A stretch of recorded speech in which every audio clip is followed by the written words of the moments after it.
Ladies and gentlemen, imagine standing at the edge of a relationship, finally seeing the truth for the first time. The mask slips, the lies unravel, and you realize you've been loving someone who thrived on control. That moment, that clarity, is terrifying, and yet it is the very moment your power begins. Tonight, I want to take you on a journey through heartbreak, manipulation, and the final desperate moves of a narcissist, but more importantly, I want to show you how that pain transforms into freedom, how your silence becomes strength, and how your life, lived fully, becomes the ultimate victory. The moment of awakening doesn't arrive with fireworks or dramatic clarity. It often comes quietly, almost gently, like a soft internal click that says, something isn't right anymore. It's the moment you stop arguing with your intuition and finally listen to it. You may still love them. You may still hope they change.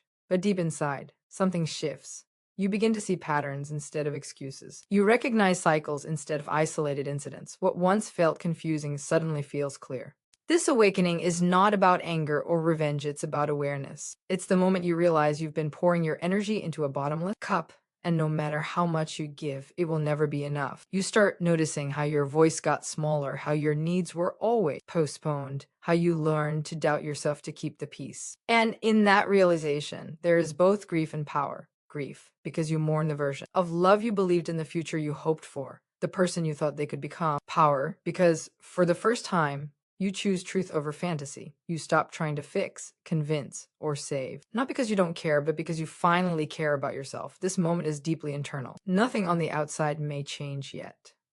You might still be in the relationship, still smiling in public, still showing up, but inside, the spell is broken. You are no longer asleep to manipulation. You are no longer bargaining with disrespect. You are no longer shrinking to be chosen.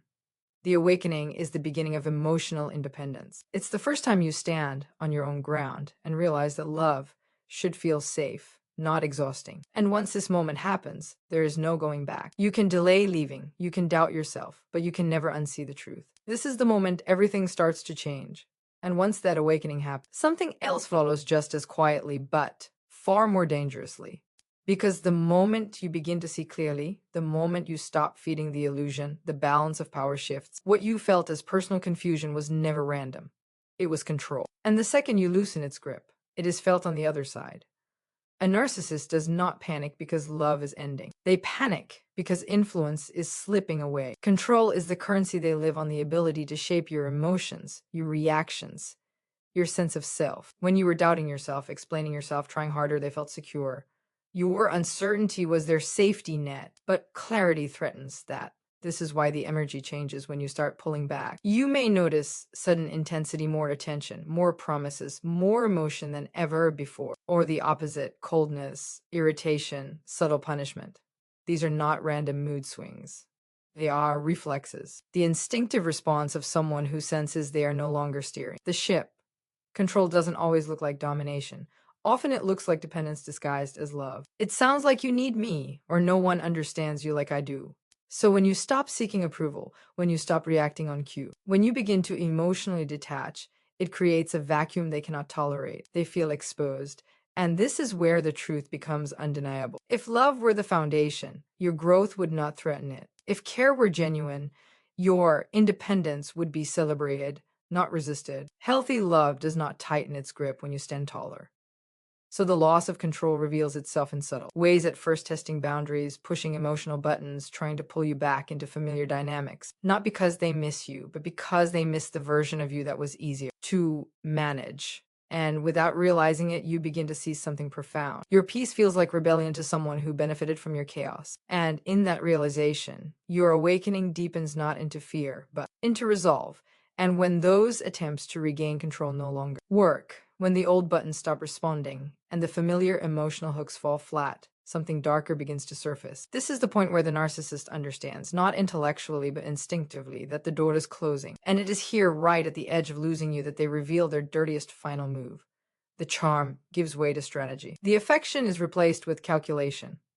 Suddenly, stories begin to circulate that don't sound like you. You're labeled cold, unstable, ungrateful, selfish, anything that protects their image, while quietly dismantling yours. This is not coincidence. It is preemptive defense. By controlling the narrative, they try to control the aftermath. If shame once kept you tethered, Guilt is now weaponized. They may remind you of everything they've done for you, or paint themselves as the wounded one who was abandoned. In some cases, cruelty replaces persuasion, sharp words, deliberate indifference, or acts meant to provoke a reaction, any reaction, because even anger is still engagement. This final move is rooted in fear, not fear of being alone, but fear of exposure. Because if you walk away with clarity and dignity, the illusion collapses. The contrast between who they claim to be and how they behaved becomes impossible to ignore. What makes this moment so disorienting is how fast the shift can be. The same person who once mirrored your soul now seems determined to erase you. And that whiplash hurts. It can make you question your memories, your judgment, even your sanity. But here is the truth that steadies you. This behavior is not caused by your leaving. It is revealed by it. Pressure doesn't create character, it exposes it. When manipulation is no longer effective, authenticity has no place to hide. And in this painful clarity, you are given one last gift: confirmation, not of their love, but of your decision. And even with that confirmation staring you in the face, the pain doesn't disappear. In fact, this is often where it cuts the deepest. Because what hurts most isn't the smear, or the cruelty, or the sudden coldness. What hurts most is the realization that the love you thought you were leaving behind may never have existed in the way you believed. You're not just grieving a person, you're grieving a promise, a future why. Oh, carried quietly in your heart. The idea that if you stayed patient, loyal, understanding enough, the tenderness you saw in flashes would one day become permanent. That belief is powerful, and letting it go feels like losing a part of yourself. This is why their final move lands so painfully. It attacks the place where you once trusted. It makes you question whether any of it was real, whether you were foolish for believing, whether your heart betrayed you. And that confusion can feel unbearable because it collides with your empathy. You remember their stories, their wounds, their moments of vulnerability. You don't want to see them as cruel, you want to see them as human, but that humanity does not erase harm. The reason it hurts so deeply is because you loved with sincerity. You didn't calculate. You didn't manipulate. You didn't keep score. You showed up with an open heart, believing love could soften what was broken. And when someone exploits that sincerity, the wound reaches beyond the relationship. It shakes your faith in your own judgment, yet this pain holds an important truth. The depth of your hurt is a measure of the depth of your capacity to love, not evidence of weakness. You are not suffering because you failed to love correctly. You are suffering because you loved honestly in a situation that could not meet you there. And slowly, through the ache, something begins to settle. You realize that what you miss is not who they were, but who you were trying to be with them. And that understanding becomes the bridge from heartbreak to healing. And as that understanding settles in, as the fog of self-doubt begins to thin, something else becomes impossible to ignore. The pain starts to organize itself into clarity, not the kind that hardens your heart, but the kind that sharpens your sight. This is the moment you realize that their final move didn't just hurt you, it revealed them. The mask doesn't fall all at once. It slips in fragments, in contradictions, in the way their words no longer match their actions. And their actions no longer match the person you thought you knew. You begin to notice how quickly compassion turned into contempt once you stopped complying. How love became conditional the moment you stopped performing. And suddenly, the past rearranges itself. Moments that once felt confusing now make sense. The apologies that never led to change. The promises that appeared only when you were pulling away. The way accountability was always redirected back onto you. None of it was accidental. None of it was love struggling to survive. It was an image struggling to be maintained. This realization is sobering, but it is also liberating. Because when the mask falls, you stop chasing explanation. You stop trying to decode behavior that was never meant to be understood. It was meant to be effective. The illusion required your belief to exist. And once you withdraw that belief, it collapses under its own weight. What they reveal in this final stage is not power, but fragility. The grandiosity fades, replaced by defensiveness, blame, and urgency. You see the fear beneath the performance, the fear of being seen, without the script, without the admiration, without the control. And this is where your strength quietly returns. Not through confrontation, not through proving your worth, but through acceptance. You accept that the version of them you loved was not sustainable because it was never fully real. And in that acceptance, the hold begins to loosen. The mask falling is not the end of your story. It is the end of the illusion that kept you trapped. And once the illusion breaks, once you see the mask for what it was, there's a powerful temptation to speak, to explain, to defend yourself against the lies, to correct every distorted version of the story that now exists in the air. Silence can feel like surrender at first, like letting injustice go unanswered. But this is where the quiet transformation begins, because silence in this moment is not weakness, it is discernment. You start to understand that not every battle deserves your voice, and not every misunderstanding deserves clarification. When someone is committed to misunderstanding you, your words become tools they twist, not truths they hear. So you choose something radical, you step back. You stop offering access to your emotions, your time, your explanation. This kind of silence is deeply uncomfortable at first. It asks you to sit with the urge to prove your goodness, to show that you were not the monster in their story. But slowly, you realize something grounding. People who truly know you don't need convincing, and people who don't were never your responsibility. Silence becomes a boundary, not a void. It protects your nervous system from constant re-injury. It starves the dynamic that once thrived on reaction. Without your engagement, the manipulation has nowhere to land. And in that space, something remarkable happens. Your energy returns to you. You start noticing how much of yourself was spent managing someone else's emotions, anticipating their moods, editing your truth. The absence of constant defense feels unfamiliar but freeing. Choosing not to explain is not erasing your story. It's trusting that truth doesn't require performance. Consistency will speak louder than confrontation ever could. Peace will communicate what arguments never will. This silence isn't permanent withdrawal from the world. It's a recalibration, a declaration that your worth does not depend on being believed by someone who benefited from your self-doubt. And in this stillness, you don't disappear. You reappear to yourself. And as you begin to reappear to yourself, another truth rises to the surface, one that gently rewrites the way you've been judging your past. You start to see that the very qualities you were taught to feel ashamed of were never the problem.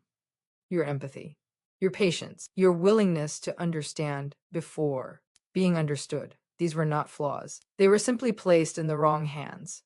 For a long time, you may have blamed yourself for caring too much, for giving second chances, for seeing potential where there was inconsistency. You might have told yourself that if you were stronger, smarter, less emotional, you would have left sooner. But that narrative collapses the moment you truly reflect. You didn't stay because you were weak. You stayed because you were human.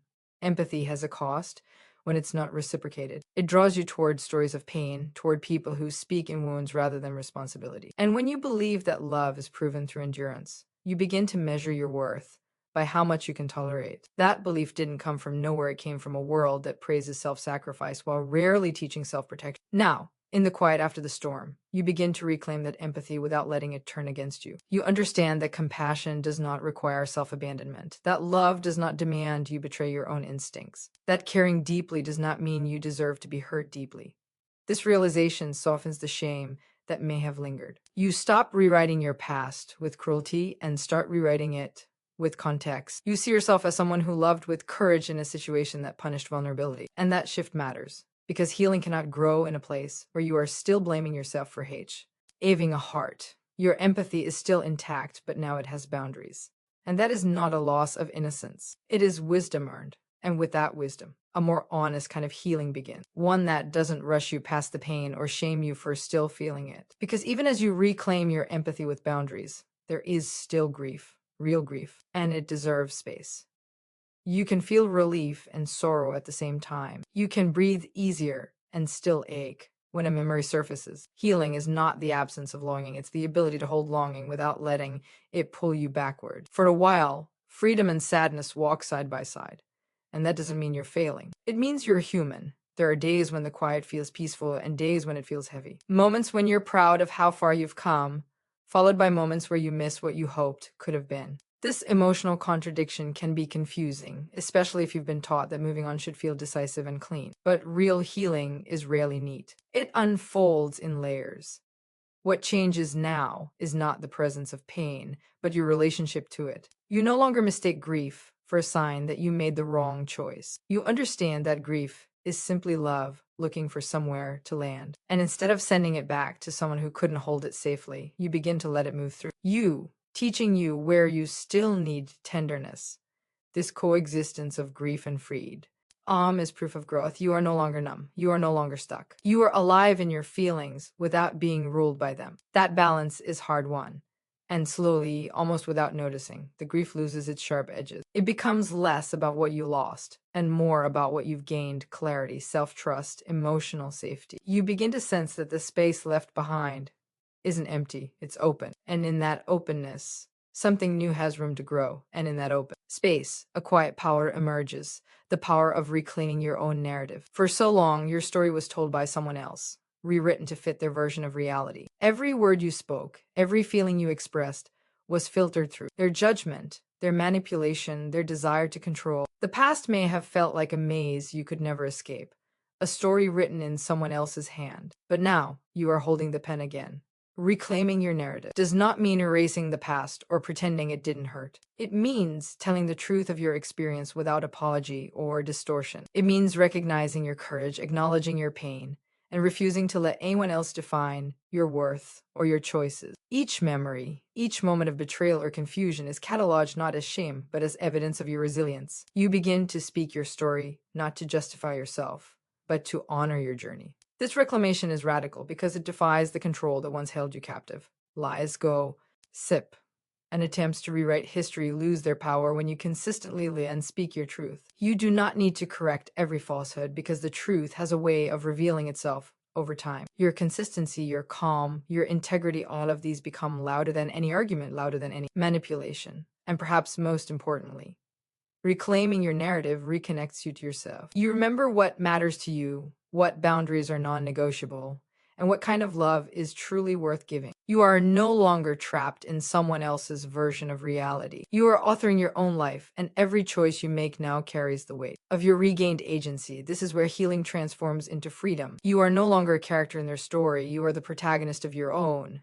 and no one can take that from you. And as you fully reclaim your story, something extraordinary happens. The quiet victory reveals itself. It's not flashy, and it doesn't demand applause. It doesn't arrive as the loud confrontation you might have imagined or the dramatic vindication you might have hoped for. It comes as peace, the kind of peace that feels strange at first because it is earned, not given. Your victory is quiet because it is lived, not declared. It is in the small, ordinary moments, waking up without dread, speaking your truth without hesitation, choosing relationships where love doesn't come with conditions or manipulation.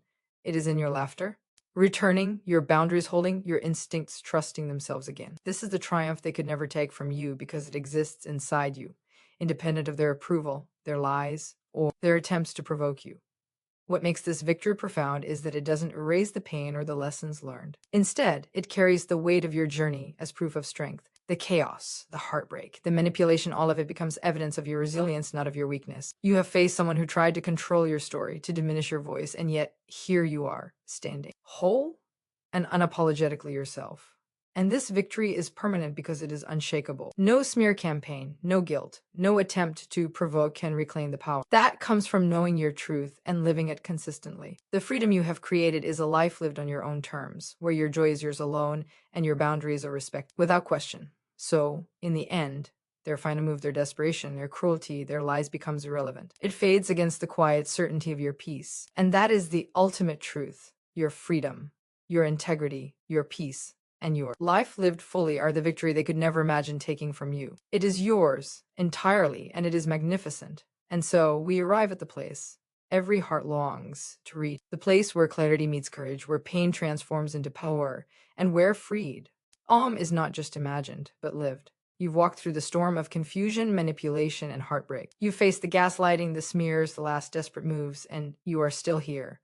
That in itself is extraordinary. That in itself is proof that your heart, even when bruised, is unbreakable. What I want you to carry with you is this. The journey doesn't end with leaving someone who couldn't love you fully. The journey continues in every choice you make to honor yourself, in every boundary you uphold, in every moment you refuse to shrink to accommodate someone else's need for control. Your story is yours to tell, your peace is yours to protect, and your happiness is yours to claim. No one else can take that from you unless you allow it, and after all you've been through, you will not remember the most powerful revenge, if you even call it that, is not confrontation or exposure. It is living fully, deeply, authentically, without fear, without apology. Your laughter, your calm, your renewed trust in yourself are louder than any attempt to undermine you. They cannot touch the life you are building, the person you are becoming, or the love you now give to yourself first. So if you are watching this, feeling doubt, fear, or sadness, know this. The end of that chapter is not a loss, it is liberation. And every step forward, no matter how small, is a testament to your resilience. Hold fast to your truth. Protect your peace. And let the quiet victory of living fully remind you and the world that no one can dim the light of someone who finally chooses themselves. Your story is just beginning, and it is extraordinary.